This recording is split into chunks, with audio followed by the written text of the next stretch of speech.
Bismillahirrahmanirrahim. And today we will perform our third experiment of internal combustion engines lab. Previously we have performed two modes, variable load and variable RPM, on our diesel engine.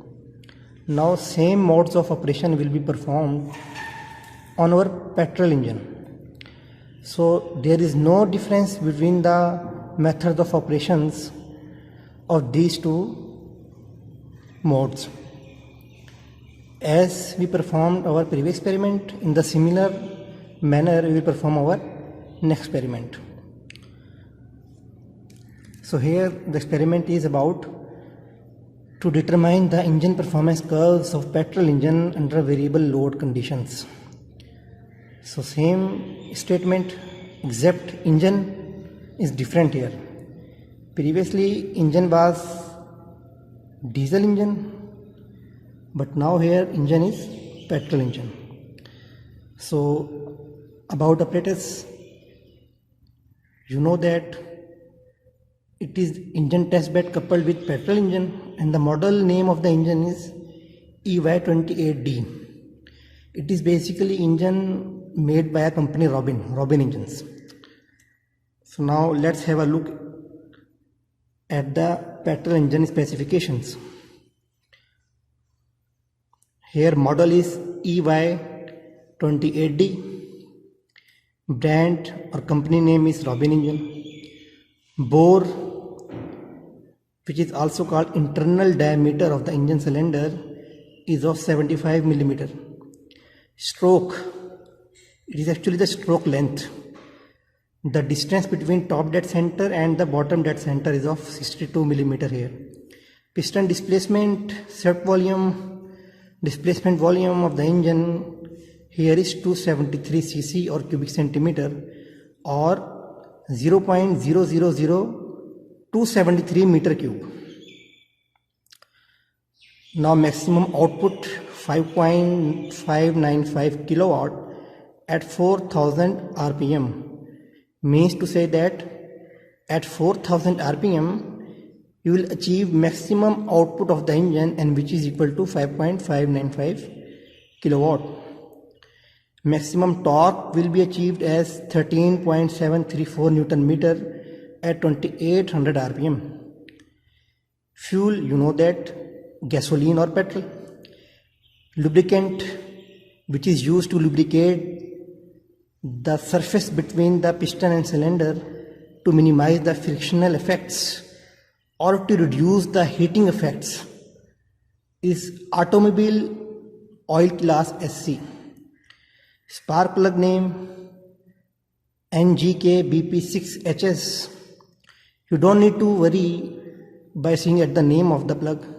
It is just a name which is given by the engine provider. Starting system is recoil starter. And what is recoil starter? Similar to that of a generator starter. As you start a generator, by recoiling it, in the similar manner you will start this petrol engine. Ignition system is flywheel magneto type, and you know that what is that type of magneto ignition system. You have studied both ignition system, coil ignition and magneto ignition in your previous lab of thermodynamics. So here the ignition system is not of coil ignition, it is the magneto ignition type. And what is magneto ignition type?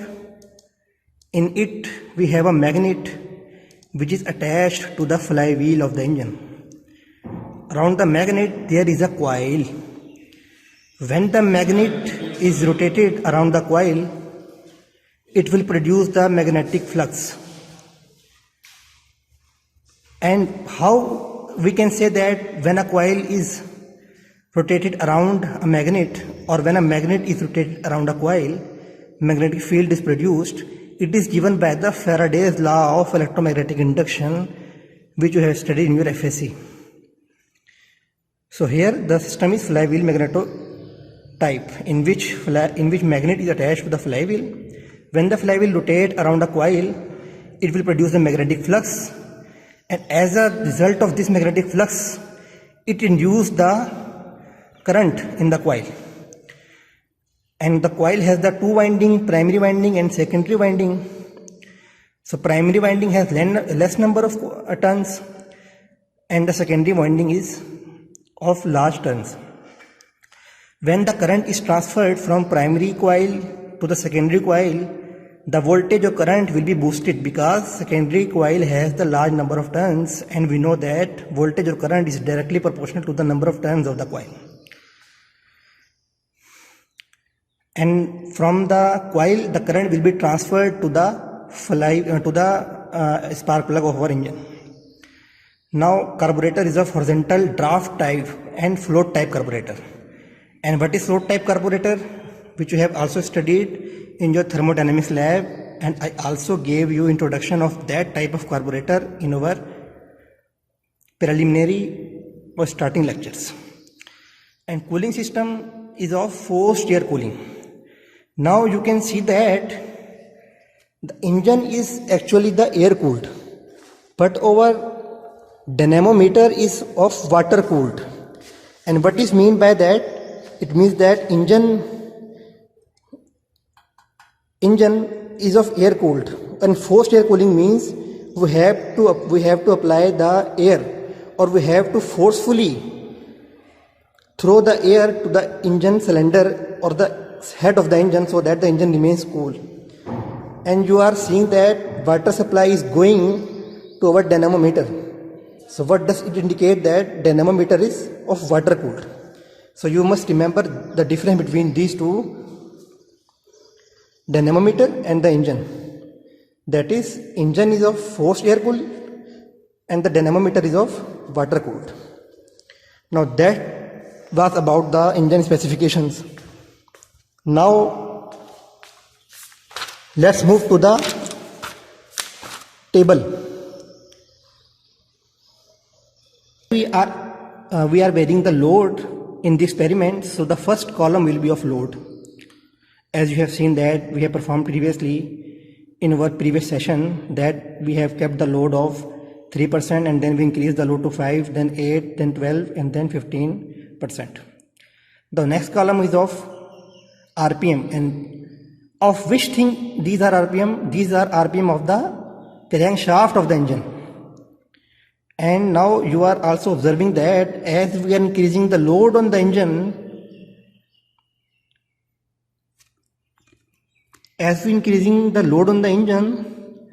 the RPM began to reduce accordingly.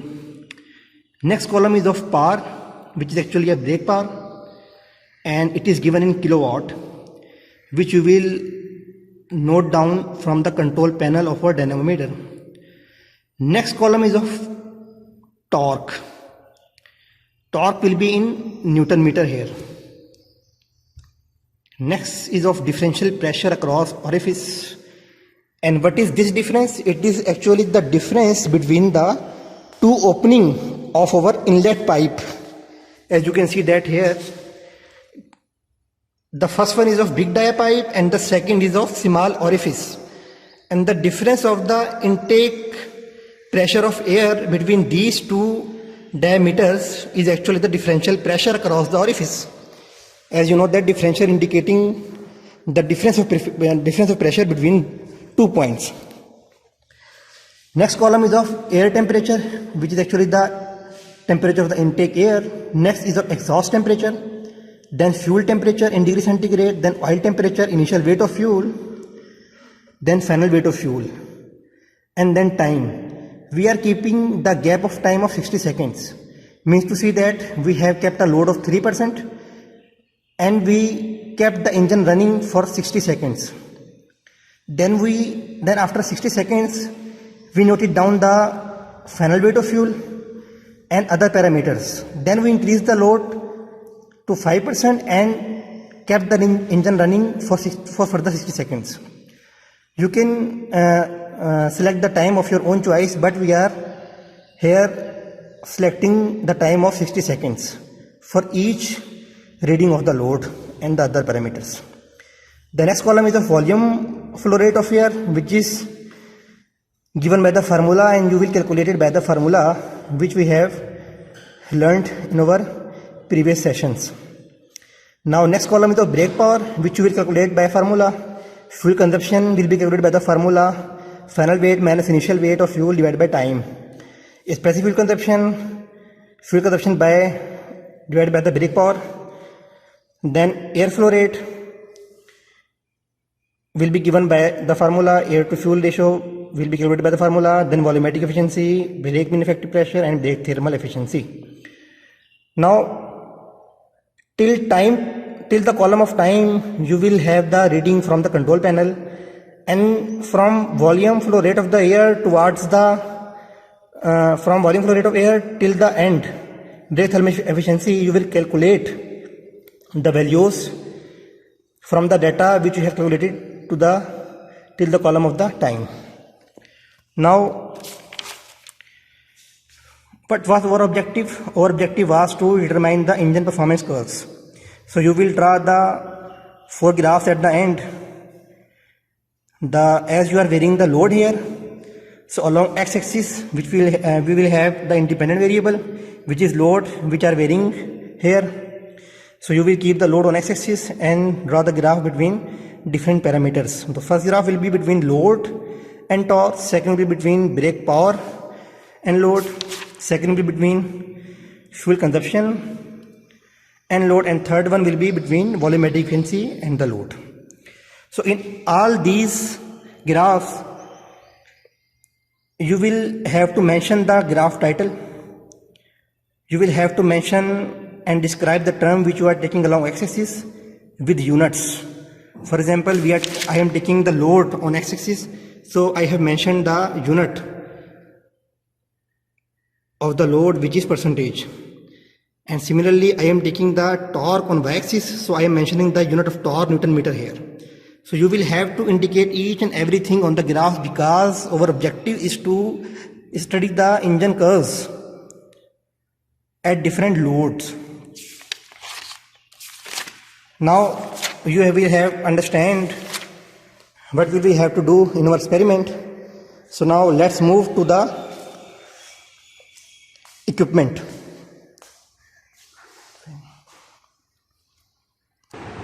Now the basic parts of the equipment are same which we have described previously. This is the control panel of our dynamometer, from which you will note down the different readings. It is our fuel tank, which is now replaced by the petrol tank, and previously it was the diesel tank. I think it has the capacity of 1.5 liter. We can contain 1.5 we can contain up to 1.5 liter petrol in this tank. Now it is our dynamometer, and which type of dynamometer is this? It is the eddy current dynamometer. Now next is of our engine, which is the petrol engine. We have coupled the engine crankshaft to the dynamometer shaft.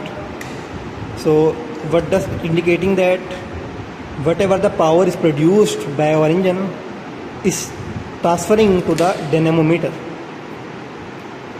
So engine is air cooled and dynamometer is water cooled.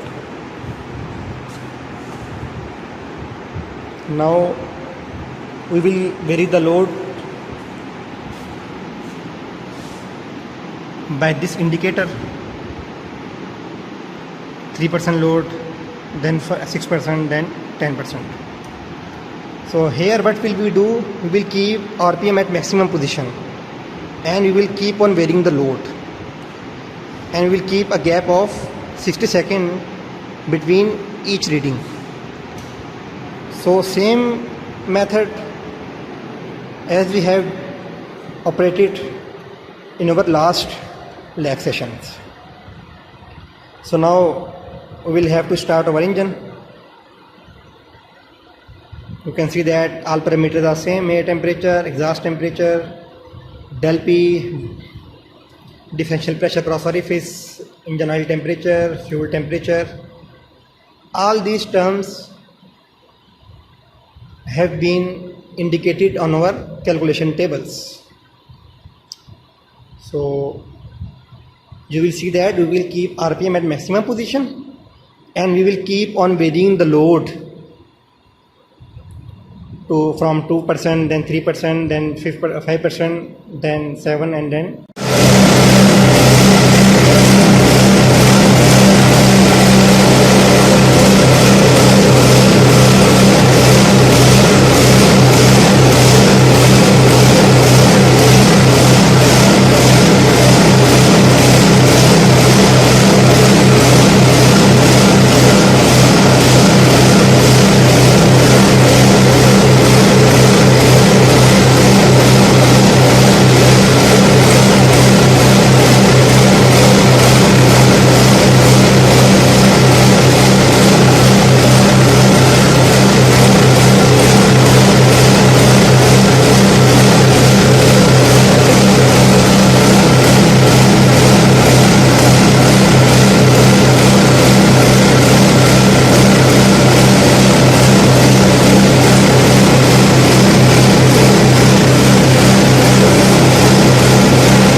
That was all about our today experiment. Now readings will be shared to you. I will try my best to share the readings of the experiment with you, and then you will do the calculations in your manuals, and we will then draw the graphs of experiment and submit your homework of that experiment. Next experiment we perform on the same diesel engine, but the mode of operation will be different. Today we have performed our experiment on our diesel engine at variable load conditions, and the next experiment we will perform on variable RPM. That was all about today's experiment. One thing you must remember, that you will mention everything on your graph. On all four graphs, you will have to mention your titles and units of the parameters you are taking on x-axis and y-axis. That was all about today. Thank you very much. Allah Hafiz.